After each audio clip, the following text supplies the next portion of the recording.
Bueno, comentábamos en la presentación, ¿no? Y venimos pues comentando tanto el equipo organizador como los representantes de los ayuntamientos y Montaña Central en estos últimos días, pues que sin querer estamos en la tercera edición de Gastrochar, ¿no?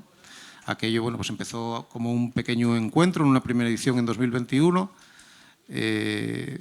y bueno, pues hoy estamos ya en esa tercera edición, siguiendo con la misma pretensión que teníamos al principio, ¿no? Que esto fuera un pequeño encuentro. Ya nos atrevemos a llamarlo congreso, ¿por qué no? ¿Por qué no?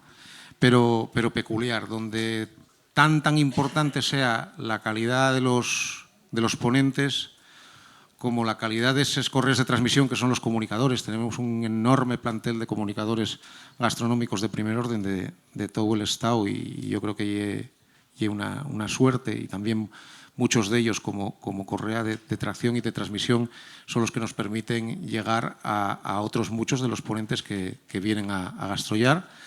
Y luego, bueno, pues estáis vosotros, ¿no? Los asistentes. Pero también están los espacios, un poquitín los espacios singulares.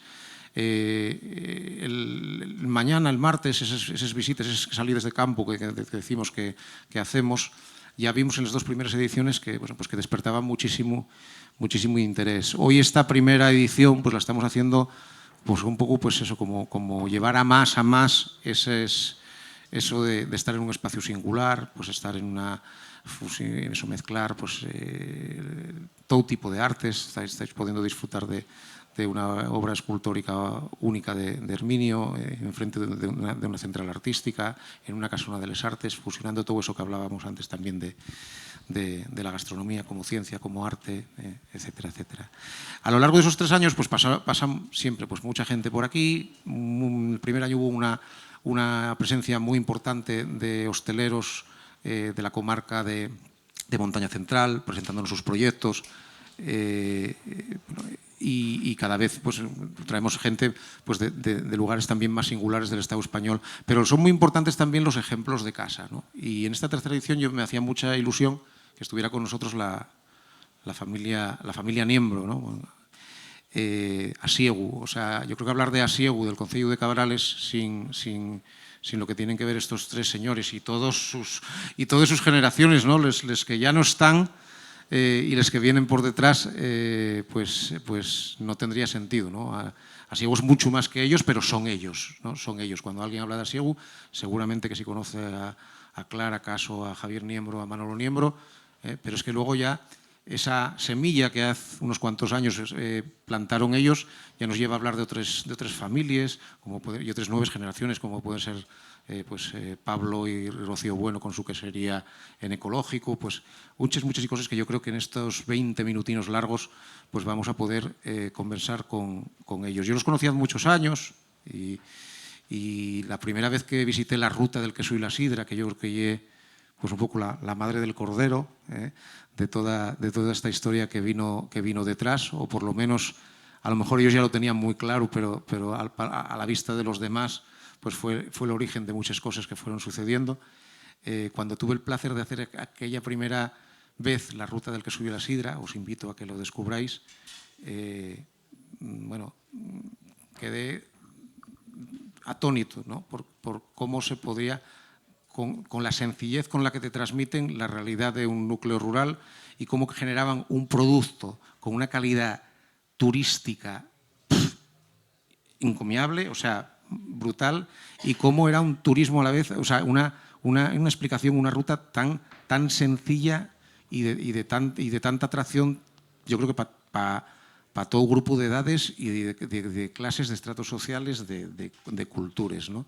Y a partir de ahí, pues todo lo que vino después. Y yo no sé quién de los 3, Manolo, Clara, Javier, se atreve a abrir fuego. Yo hace muchos años la primera relación con la familia Niembro la tuve con Javier. Entonces quiero que sea Javier el que, porque yo conocí este proyecto a través de él y bueno, yo me gustaría que fuera Javier, porque yo tengo ese recuerdo de que, bueno, pues oye, aquel chavalín.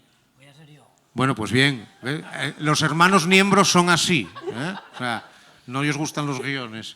Pues ya no os cuento lo que os iba a contar, que os lo cuente Manolo. Venga.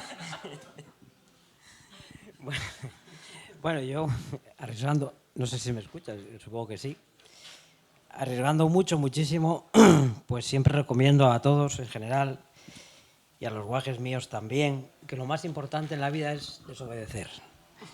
Que hay que desobedecer, porque si no, si no, no puedes vivir realmente lo tuyo propio. Tienes que vivir lo de los demás, de los que dan las órdenes. En realidad yo esto se lo dije a Lluís porque lo habíamos hablado, ¿eh? Estaba pactado con Javier y con Clara, que yo era el que tenía que hacer la introducción. Y que después ellos van a decir algo acerca de los dos grandes compromisos que tenemos en Casa Niembro. Clara lo va a hacer el compromiso con las personas que tienen que comer y que tienen que comer bien. Que tienen que comer bien, no solamente porque sea una comida de calidad, más o menos, sino también porque tiene que ser una comida sana y hay que tener en cuenta a todo el mundo. Somos diferentes y por lo tanto tenemos que comer a veces de formas diferentes. Clara os hablará de cómo entramos en un chigre, en una sidrería sin gluten, 100% sin gluten en su momento ya. Y Javier lo va a hacer con el otro compromiso importante que tenemos, que es con el territorio. Tiene que ver esa vinculación que hay de la gastronomía, de cualquier actividad económica también, con la tierra, con el terreno, con el espacio en el que se desarrolla. Un compromiso amplio, no solamente es consumir productos de la tierra, sino que hay también otras implicaciones, y no solamente es de la tierra entendida como lo local, sino también como lo global, lo local, que decía Juan Cueto. Entonces, hace unos días, y en esto consiste la introducción, uno me decía que en un cierto tiempo, no sabía exactamente cuánto, pero poco seguramente, llegó una cantidad importante, tampoco sabía cuánto, pero mayoritaria tal vez, los restaurantes se iban a externalizar toda la parte de producción de comida. O sea que tendríamos como una gran empresa, será una multinacional, claro, o muy pocas, que dominarán toda la parte de producción y los restaurantes se convertirían en una especie de dispensadores o dispensarios, o como se diga, de comida sin más, que se calientan en microondas, o igual que se coma hasta fría, quién sabe, para que la gente pues pueda nutrirse, vamos a decirlo así. Entonces, en ese momento yo me di cuenta que hace ya muchos años estábamos en el camino correcto, que estábamos huyendo, que había que salir huyendo de ese escenario y había que caminar, que correr hacia un punto que es el origen. Hacia el origen.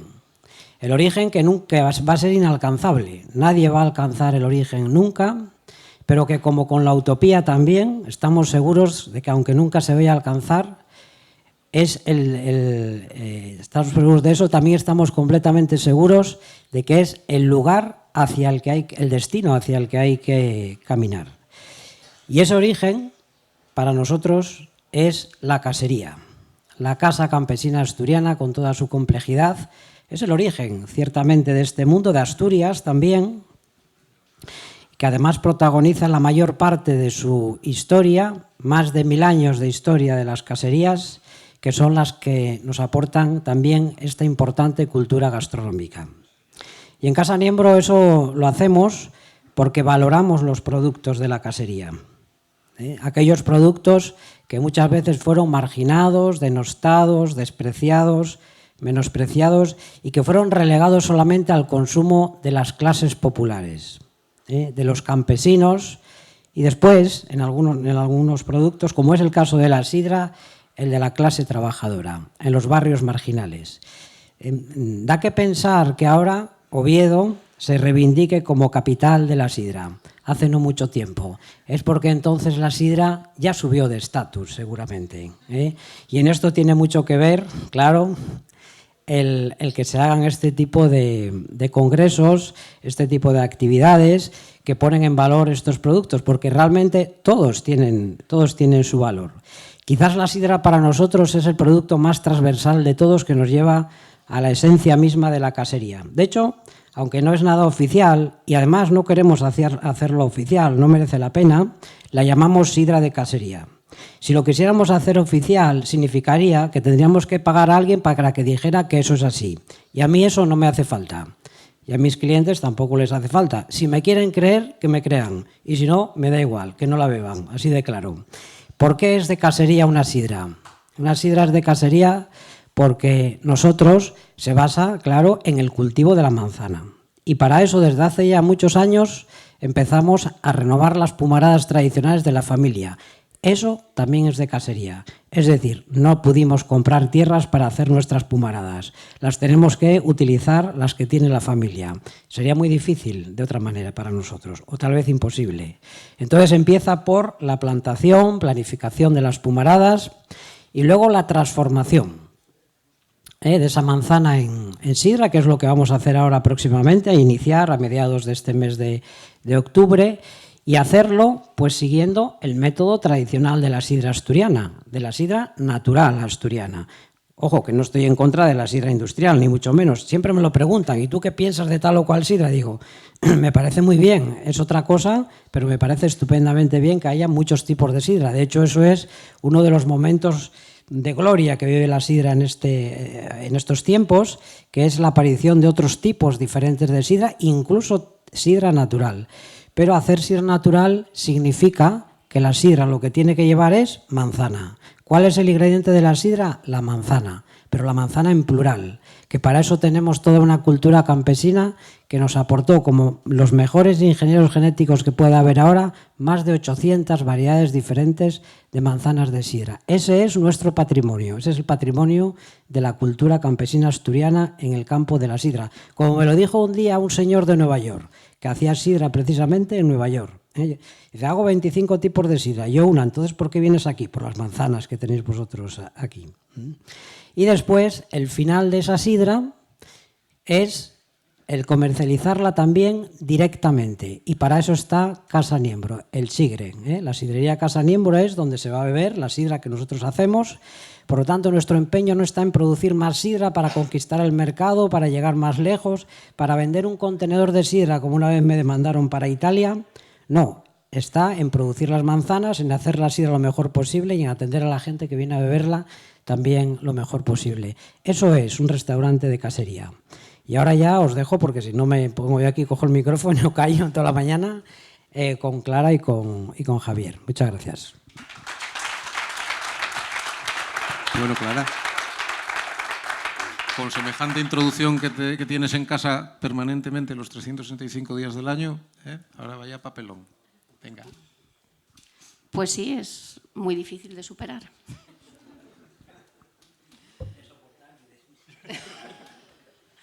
Bueno, no sé si os dais cuenta, Manolo, que está aquí a mi izquierda, es mi medio limón.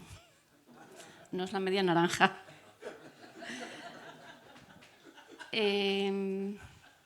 No sé, yo voy a hablar un poco de Casa Niembro, de la parte gastronómica, de cómo llegué a ella. Yo llegué por un compromiso amoroso.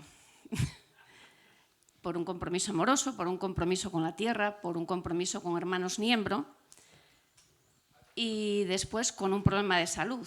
Me diagnosticaron celiaquía con 42 años y yo había estado trabajando en cocina, trabajaba con ellos en la ruta al queso y la sidra y cuando decidimos hacernos cargo de un chigre, pues había una particularidad en mi salud que me impedía trabajar con el trigo.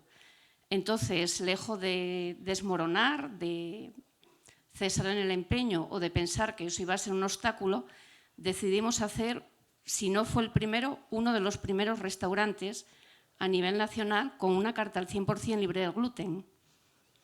Entonces, hicimos una cocina que no estaba de moda, siempre luchamos contra corriente, producto local, cocina tradicional, producto de kilómetro cero y poco más. Eso es la base de la cocina de Casa Niembro. Como comentario anecdótico, más del 95% de nuestros clientes no son celíacos. los celíacos tienen un sitio donde puedan disfrutar de la gastronomía y los que no lo son, pues valoran simplemente la gastronomía como tal, nada más. Entonces, lo que sí hicimos fue integrar, yo creo que fue algo muy importante, fue integrar las diferencias, que las hay, en la alimentación en una carta de un restaurante. Yo también hablo a nivel personal, algo que me afectó mucho más fue ser madre de un multialérgico. Cuando tú tienes el problema, como persona adulta lo gestionas y lo solucionas y avanzas. Cuando depende de ti una persona que prácticamente no puede comer nada, hace que hace que realmente le des una vuelta a todas las cosas y te des cuenta que al final, ayudándote a ti, ayudas a mucha gente. Ahora mismo contamos con clientes, como os dije, que no tienen ningún tipo de problema de alimentación, y después tenemos otro sector que también es muy importante, y además la gente que estamos en restauración tenemos la obligación de atender, es a la gente no solamente con celiaquía, sino con un montón de alergias. Yo entiendo, para la cocina es una presión añadida porque es mucho más estrés, pero a veces a nuestros clientes es mucho más fácil que me digan qué es lo que pueden comer y yo les confecciono algo. Al final tenemos que integrar, y la cocina tiene que ser integradora también, como todo en la sociedad. Tenemos que ser diversos y diferentes. Y no sé, creo que no puedo decir nada más.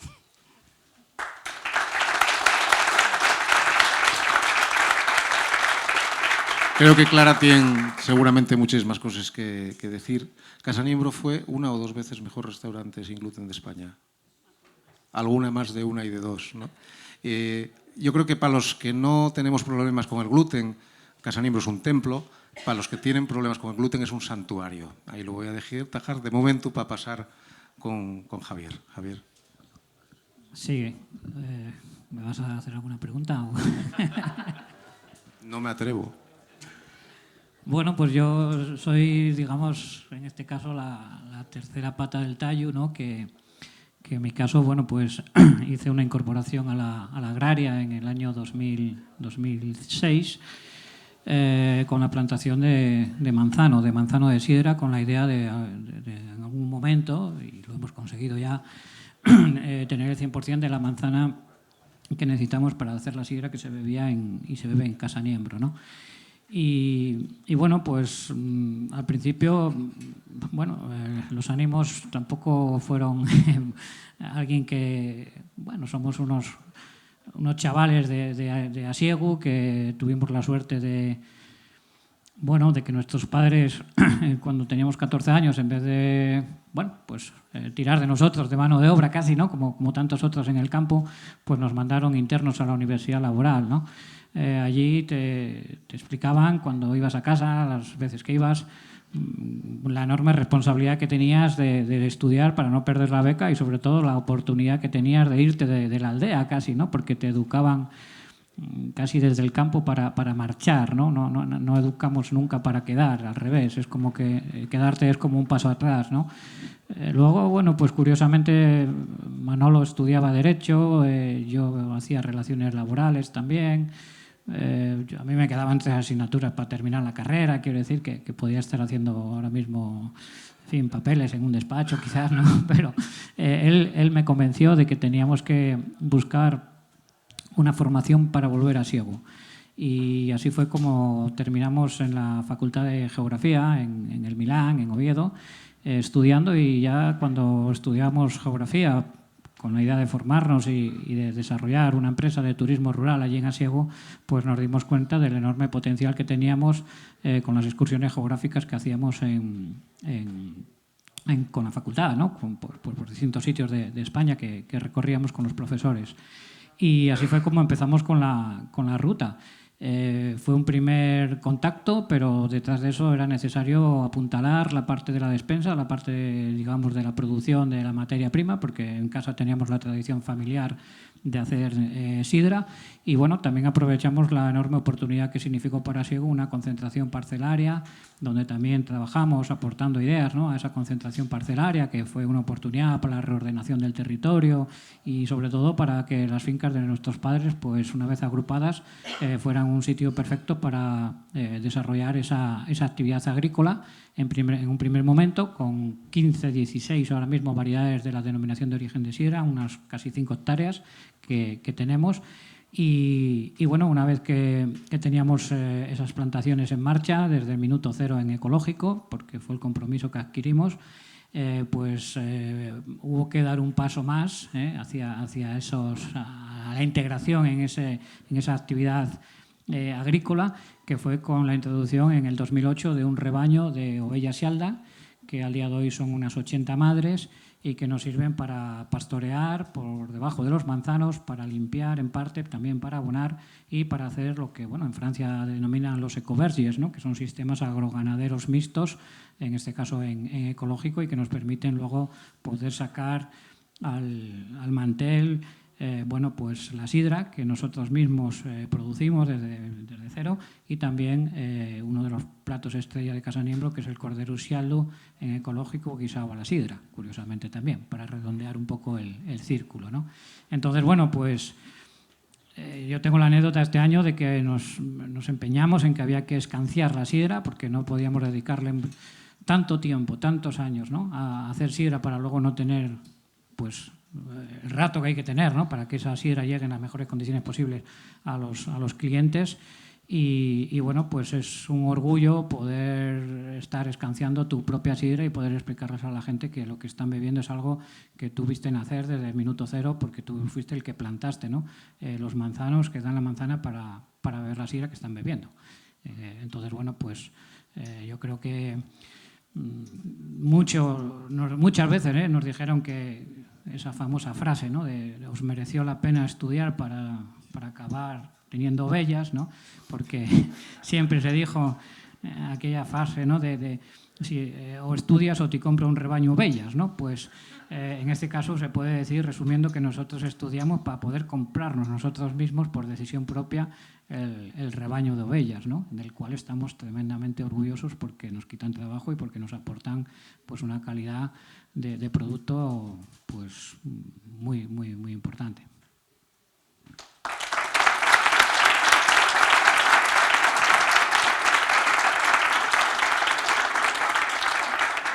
Yo no sé si hay alguien que quiera preguntar a alguno de los tres, alguna de las tres patas del tallo, como decía Javier, la parte más generalista, la parte más gastronómica, la parte más productiva. Sí, por lo que creo recordar, estáis también dando pasos ahora hacia la agricultura regenerativa. Sí que estamos intentando aplicar los PRV, pastoreo racional basán, al sistema de manejo. La oveja Sialda es una oveja que necesita monte, y yo creo que también lo ideal sería reivindicar, ¿no?, esos rebaños, casi me atrevo a decir concejiles, ¿no?, que deberían de recuperarse para poder evitar la pérdida ya no solamente de una cultura milenaria como es el pastoreo, sino también de unos sabores que difícilmente vamos a conseguir si no se aprovechan los pastos de alta montaña, porque en los pastos de alta montaña está la oportunidad, digamos, de la concentración de aromas, de la concentración de proteína, que permite unas calidades en carne totalmente diferentes a las zonas bajas. Entonces, creo que por ahí es una pérdida. Yo me acuerdo, aunque era un guaje, de cuando el día de la fiesta al pueblo, que es San Roque, se bajaba el cordero del Pico Tiedu para comerlo, porque se veía todas las casas desollar el cordero un par de días antes. Aquellos aromas que había en aquellas cocinas y aquellos sabores no se consiguen en un prau a 400 metros. Están ahí arriba, y yo creo que ahí hay una oportunidad enorme, no solamente cultural y me atrevo a decir también ambiental, sino también sobre todo gastronómica. porque los quesos no saben igual si se hagan con leche en una granja o se hagan con leche de una mallada a 1000 y pico metros, y la carne no sabe igual dependiendo de lo que coma el ganado. Entonces, la apuesta por la actividad, por la ganadería regenerativa es muy importante, el cuidado con el medio ambiente, por supuesto, pero también hay que aprovechar, tener en cuenta que en Asturias y en Cabrales más, en Asturias el 50% del territorio es monte público, pero es que en Cabrales hablamos del 87%. Es decir, si no aprovechamos esos pastos estamos perdiendo un enorme potencial gastronómico que, por desgracia, cada vez va a ser más difícil poder disfrutar de ese tipo de producto. ¿Algún apunte más, Manolo, Clara? Bueno, yo creo que sí, Jaime. Javi, enhorabuena otra vez. ¿Tenéis pensado la transtermancia? Es decir, bajar a la zona de los llanos con los ovelles alguna vez. Porque a mí vendría muy bien, que no sé qué hacer con los... Está cerrado sobre sí, el prado y todo. O sea que sí. Bueno, yo tengo que aconsejar a todos aquellos que piensan que, tengo un pradín, ¿no? O un terrenín, ¿no? Porque ahora hay que comprar una casina con terrenín, pero no una casina de vaca casina, sino una casina de casa. Exactamente. Pero es muy importante lo del terrenín. El problema es que los terreninos dan trabajo y las ovellas también dan trabajo. Es decir, no penséis que por tener una finca, en nuestro caso, en total estamos hablando de 12 hectáreas que hay que mantener. Y aunque no estén al 100%, hay que ser el jardinero de 12 hectáreas. Y la ovella nos ayuda y mucho. También hay que preparar las pumaradas para que eso suceda. Todos los árboles tienen que estar plantados pues con el patrón franco, que es el de semilla, altos. No me valen esas pumaradas modernas, ¿no? de árboles pequeños. Tienes que podar alto, importante, y tiene que tener todos los árboles una protección, porque si no las ovejas tarde o temprano te van a empezar a roer y te van a hacer morir el árbol. Y aparte hay que segar hierba, es decir, yo a las actividades que tengo que añadir a mis horas de camarero en Casa Niembro es también ir a la hierba. Estaba hablando con Cristina, que hizo 1000 y pico fardos, que coincidimos en la facultad, ¿no?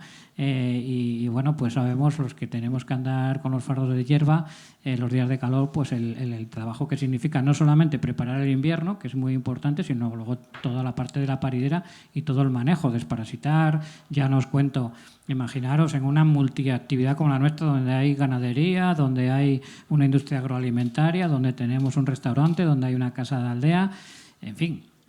Hubo días de coincidir, creo, este verano, 4 inspectores a la vez para inspeccionarnos.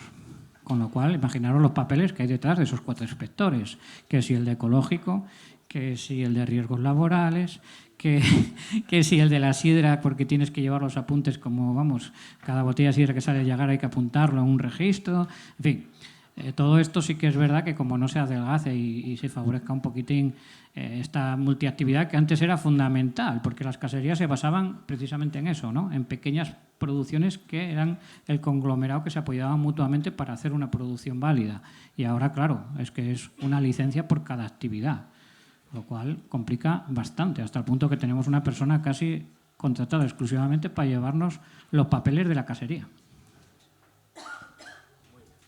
Sí, por allí hay una preguntina. Bueno, gracias por la aportación y en mi caso me quedé con una duda que me gustaría resolver, que fue de estos 3 proyectos, ¿no? Lo que es la recuperación de la manzana y la producción de sidra, la ruta del queso y la sidra y luego el restaurante. ¿Cuál fue el primero que movió, supongo, un poco todo el título? ¿Fue la sidra, fue el restaurante o la ruta o la parte más turística? Lo primero fue la casa rural, la casa de Guillermina, de la abuela, porque, con la casa de la abuela, pues financiamos los estudios también, en parte, lo que nos permitía, por ejemplo, en Oviedo, comer en restaurantes, no hacer la comida en casa y esas cosas. Y entonces ahí empezó el turismo rural, porque fue un poco la actividad que nos devuelve al campo, ciertamente. No eran las vacas, no era la producción lechera ni estas cosas, que ya mi familia, mis padres también eran de multiactividad. Mi padre fue hasta taxista, chigrero, albañil, frutero, fue de toda la vez, al mismo tiempo. Entonces fue a partir del turismo rural que desencadena un poco lo que nos fue complicando cada vez más el asunto. Y entonces, claro, el turismo rural, pues en su versión primera, pues se veía como una actividad complementaria del campo. Es verdad que luego derivó hacia otras actividades casi exclusiva y casi que hecha a todas las demás actividades del campo. Sin embargo, nosotros somos bastante fieles, leales a esa primera versión, que es la de que no hay turismo rural si no hay campo, que tiene que haber alimentos, que tiene que haber paisaje. Y yo creo que además una de las funciones más importantes del turismo rural, esta la hacemos a través de la Ruta al Queso y la Sidra, pues es que le corresponde una función pedagógica también. Lo voy a decir así, no lo entendáis como prepotencia, pero sí que le corresponde una función pedagógica porque la cultura campesina estuvo siempre fuera de la escuela. Estuvo siempre marginada, la lengua asturiana, por ejemplo, todo fue algo que había que eliminar, que había que quitar. Y la mayor parte de la gente, una buena parte de la gente, carece completamente de esa cultura campesina. Entonces es una buena forma de contarles estas cosas y luego se ve bastante bien, porque a nada que hurgas, pues te encuentras con ella. Entonces esas funciones son las del turismo rural, entiendo yo. Estabas hablando de la importancia de la educación. Al final, creo que en los pueblos lo único que hace la educación es darte ganas de irte. ¿Y cómo piensas que debe cambiar la educación de una persona? Puede ser muy bien formada, pero que tenga ganas de quedarse en el pueblo o quedarse en su isla y vivir una vida más rural. Bueno, yo tengo la suerte de poder deciros en este momento que en Asiego hay un boom, un boom de natalidad durante estos últimos años que nos permiten hablar, pues ahora mismo que el 15% de la población de Asiego tiene menos de 15 años. Eso hace 25 años era el 0%. Entonces hay 12 críos ahora mismo en Asiego. Y yo creo que lo importante es que esos críos se críen, nunca mejor dicho, esos guajes, anden sueltos por pueblo, como lo estuvieron todo el verano, con los que además vienen también de otras familias, y que realmente eso es la libertad. La libertad, otros dirán que está en otro sitio, pero por lo menos para los guajes la libertad está en las aldeas, al menos hasta que tienen cierta edad. Y a partir de cierta edad tienen que salir, tienen que formarse y luego hay que, si quieren, volver. Pero yo creo que lo que no hay que es formarlos o condicionarlos como si los que volvemos a la aldea o los que no tienen la oportunidad de salir a la aldea sean de una segunda división. Que a veces desde las escuelas nos lo dijeron. Yo lo viví en la escuela de Arenas. Sé que ahora no es así, pero lo viví con algunos maestros que me dieron a mi clase, ¿no? Y que iban distinguiendo en función...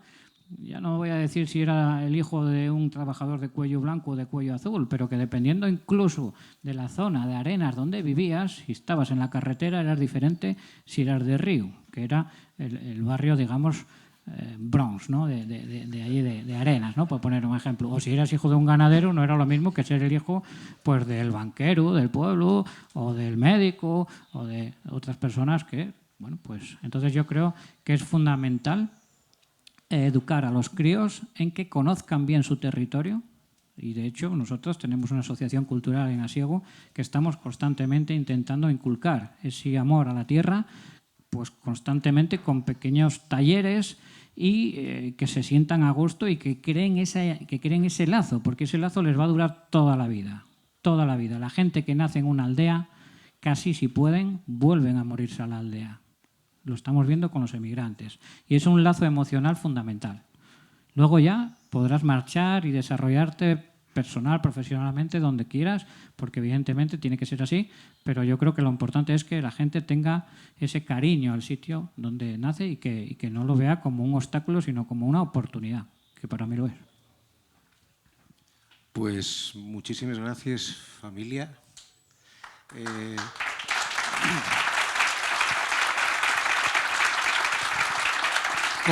Como vamos a tener oportunidad en la comida de que sigáis hablando con ellos, que yo creo que, como veis, son de diálogo fácil. Clara también, Clara, que yo creo que el escenario,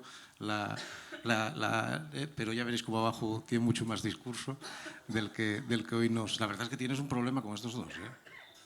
Tienes un problema con estos dos. Vamos a seguir, no vamos a hacer parada, ¿vale? Seguimos con Juan Luis y avanti tutti.